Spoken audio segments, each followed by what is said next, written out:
Assalamualaikum warahmatullahi wabarakatuh. Perkenalkan, nama saya Ihsan Rangga Mahendra dari kelas TI 235 yang berNIM 312310494. Di sini saya akan menjelaskan apa itu DBMS atau kepanjangan Database Management System. DBMS atau Database Management System adalah perangkat lunak yang digunakan untuk mengelola dan mengatur data dalam suatu basis data. DBMS memungkinkan pengguna untuk melakukan berbagai operasi terkait data seperti penyimpanan, pengambilan, pembaruan, dan penghapusan data. Nah, berikutnya redundansi data. Apa yang dimaksud redundansi data? Redundansi data adalah hal yang terjadi ketika data yang sama disimpan dua kali atau lebih di tempat penyimpanan yang berbeda. Tujuan utama dari redundansi data adalah untuk memastikan data dapat dipulihkan dengan cepat ketika terjadi masalah pada server utama.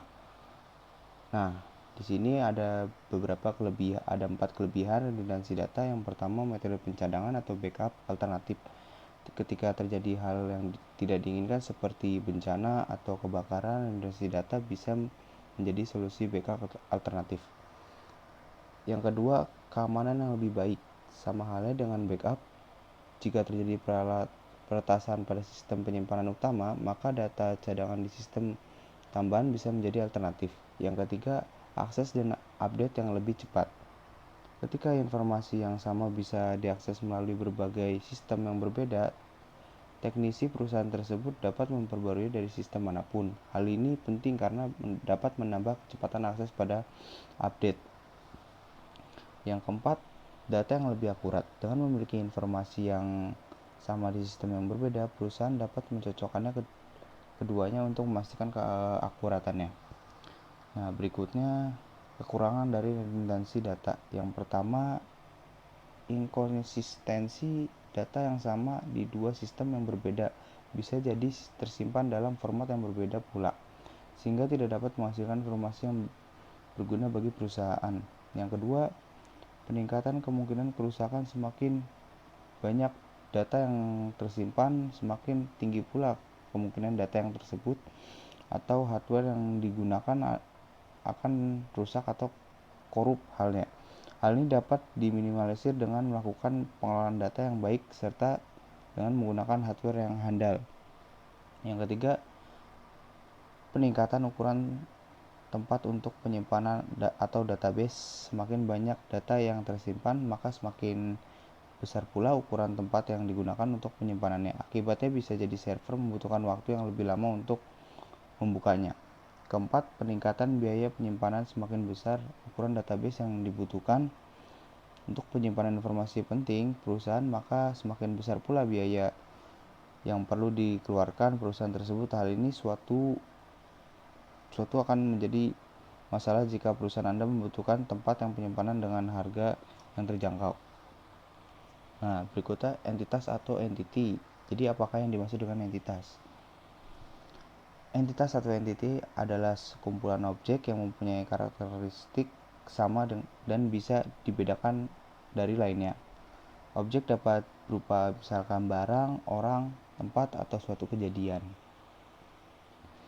Composite key. Composite key adalah teknik permodelan data yang digunakan dalam desain basis data untuk membuat pengenal unik sebuah tabel dengan menggabungkan beberapa kolom bersama-sama atau berbeda-beda dengan primary key sederhana yang terdiri dari suatu kolom. Composite key terdiri dari 2 atau lebih kolom biasanya.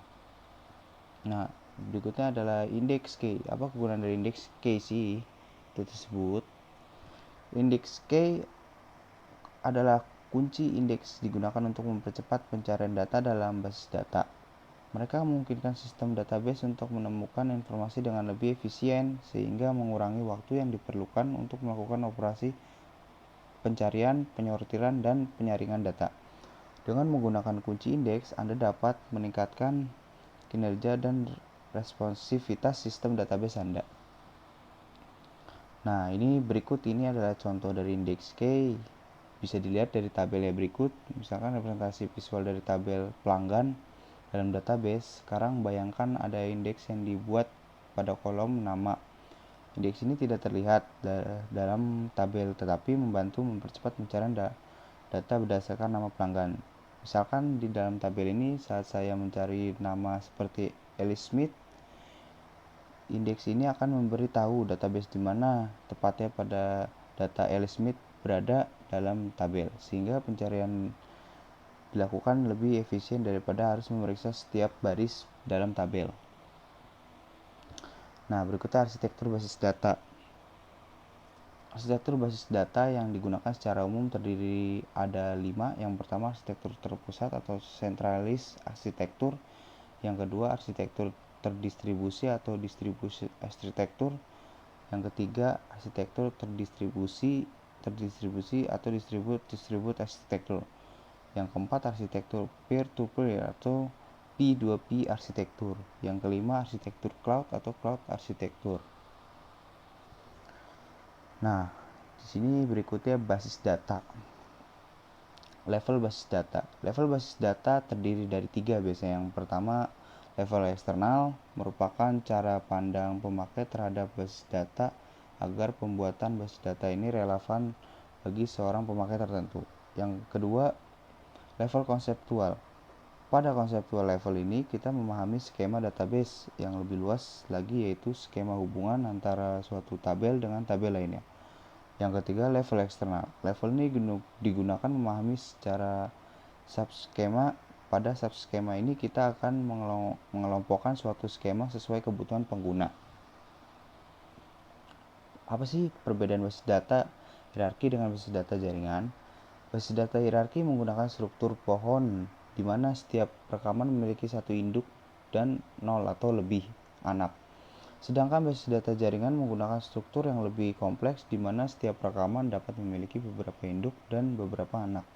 Jadi yang membedakan adalah terdiri pada kompleksitas struktur dan cara hubungan antara data yang dipresentasikan.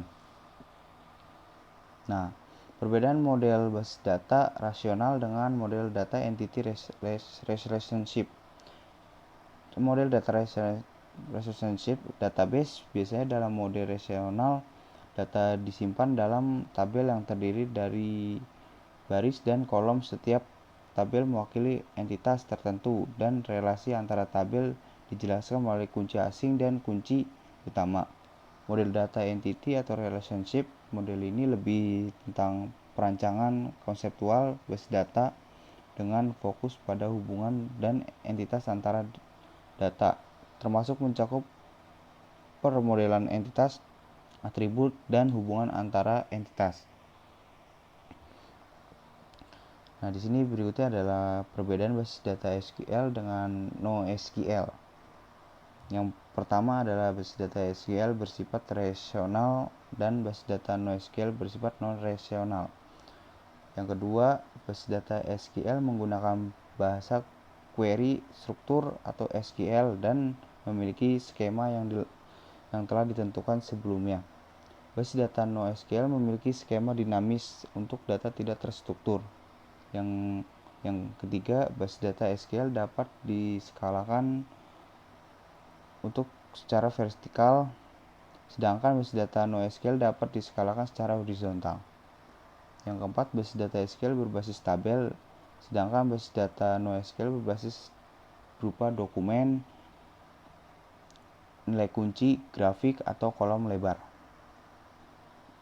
Yang kelima, database SQL lebih baik untuk transaksi multibaris, sedangkan data NoSQL lebih baik untuk data tidak terstruktur seperti dokumen atau JSON sebutannya. Nah, berikut ini adalah contoh dari data berbasis NoSQL. Contoh database NoSQL terdiri dari MongoDB, Cassandra, dan Redis. Nah, MongoDB adalah database dokumen yang menyimpan data dalam dokumen berupa JSON. Nah, dari gambar ini bisa dilihat ini adalah contoh basis data NoSQL yang menggunakan MongoDB. Sekian, terima kasih.